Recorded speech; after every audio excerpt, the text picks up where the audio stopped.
કરવી છે એ માંગણી જે છેલ્લા 4 દાયકાથી ચાલી રહી છે। આમ તો ગુજરાતની આઝાદી, ગુજરાત જ્યારે બન્યું એની સ્થાપનાથી જ આ માંગ ઉઠી રહી છે, કારણ કે સૌરાષ્ટ્ર રાજ્ય જ્યારે હતું ગુજરાત રાજ્યના ગઠન પહેલા, એ વખતે સૌરાષ્ટ્રની બેન્ચ હાઈકોર્ટમાં હતી, પણ એ પછી સૌરાષ્ટ્ર પોતાના હક માટે લાંબી લડાઈ લડી રહ્યું છે અને આ વખતે હવે શંખનાદ કરવામાં આવ્યો છે અને શંખનાદ સાથે 111 શ્રીફળ વધારી અને બેન્ચ લઈને જ રહીશું એવો નિર્ધાર વ્યક્ત કરાયો છે।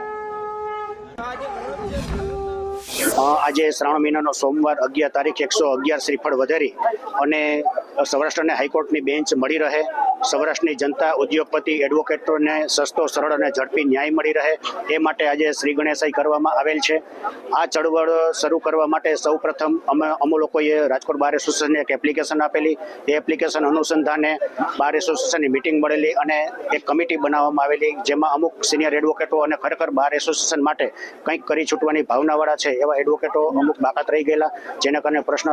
ઉદ્ભવેલો હતો। પરંતુ હવે અમને અપેક્ષા છે, આશા છે કે આ પ્રશ્ન પણ સોલ્વ થઈ જશે, કારણ કે આ લડત છે એ સમગ્ર સૌરાષ્ટ્રની જનતાને એડવોકેટ માટેની લડત છે, એટલે વહેલામાં વહેલી તકે બધાને ન્યાય મળી રહે એના માટે આજે શરૂઆત કરવામાં આવેલ છે। હવે પછીના એક પછી આગામી કાર્યક્રમો આપી અને